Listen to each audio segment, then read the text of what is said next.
Big boss live അപ്ഡേറ്റ്സിലേക്ക് പോകാം. ലൈവിൽ ഇപ്പോൾ കുറച്ചധികം തന്നെ കാര്യങ്ങൾ അനുമോളെ പറ്റിയും അതേപോലെ തന്നെ മറ്റ് ചില കണ്ടസ്റ്റൻസിനെ പറ്റിയും പറയുന്ന ആദില, സാബുമോൻ, അതേപോലെ തന്നെ നൂറേനെ നമുക്ക് കാണാനായിട്ട് സാധിക്കുന്നുണ്ട്. സ്പെഷ്യലി എടുത്ത് പറയുകയാണെങ്കിൽ ആദ്യം തന്നെ അനുവിൻ്റെ കാര്യമാണ് പറയുന്നത്. അനു പല കാര്യങ്ങൾ ചെയ്താലും അനുവിൻ്റെ ഭാഗത്ത് തെറ്റുണ്ടെങ്കിൽ ഒരിക്കലും അത് അംഗീകരിച്ച് തരില്ല. പിന്നീട് നമ്മൾ സമാധാനത്തിലൊക്കെ ഇരുന്ന് ഓരോ കാര്യങ്ങളും പറഞ്ഞു കൊടുക്കുമ്പോഴാണ് അവൾക്ക് കുറച്ചെങ്കിലും മനസ്സിലാകുന്നത്. ദേഷ്യപ്പെട്ട് ഒരു കാര്യം പറഞ്ഞിട്ട് അവളുടെ അടുത്ത് കാര്യമില്ല, അവൾ ഒരു രീതിയിൽ സമ്മതിക്കാൻ പോകുന്നില്ല എന്നുള്ള രീതിയിൽ പറയുന്നു. പിന്നീട് നോക്കുവാണെങ്കിൽ ഷാനവാസിൻ്റെ കാര്യം പറയുവാണ്. ഷാനവാസ് ഇപ്പം നടന്നിട്ടുള്ള ഒരു ഫൈറ്റിലാണെങ്കിലും പഴയ കാര്യങ്ങൾ എടുത്തിട്ട സമയത്ത് ഷാനവാസ് മിണ്ടാതിരുന്നത് ഷാനവാസിൻ്റെയും കാര്യങ്ങൾ കുത്തിപ്പൊക്കുമെന്നോർത്തിട്ടാണ് എന്നുള്ള രീതിയിൽ പറയുന്നു.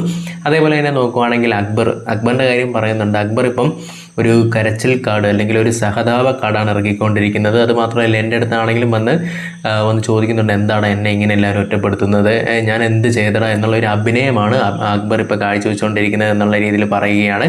അപ്പം ചില മത്സരാർത്ഥികളെ പറ്റിയുള്ള ഒരു വിലയിരുത്തലാണ് ഇവിടെ ആദിലയും അതേപോലെ തന്നെ സാബുമോനൊക്കെ നടത്തിക്കൊണ്ടിരിക്കുന്നത്. സ്പെഷ്യലി ഇപ്പോൾ സംസാരിച്ചുകൊണ്ടിരിക്കുന്ന അക്ബറിനെ പറ്റിയാണ്. അക്ബർ ചെയ്തുകൊണ്ടിരിക്കുന്നതെല്ലാം തന്നെ ഇത്ര നാൾ ഭയങ്കര സ്ട്രോങ് ആയിട്ടിരുന്നിട്ട് ഇപ്പോൾ ഭയങ്കര കരച്ചിലും ഒരു സഹതാപ കാർഡൊക്കെ തന്നെയാണ് പുള്ളിക്കാരൻ ഇറക്കിക്കൊണ്ടിരിക്കുന്നത് എന്നുള്ള രീതിയിലാണ് പറഞ്ഞുകൊണ്ടിരിക്കുന്നത്. ലൈവ് കണ്ടവരാണെങ്കിൽ അഭിപ്രായം കമൻറ്റിലൂടെ രേഖപ്പെടുത്തുക.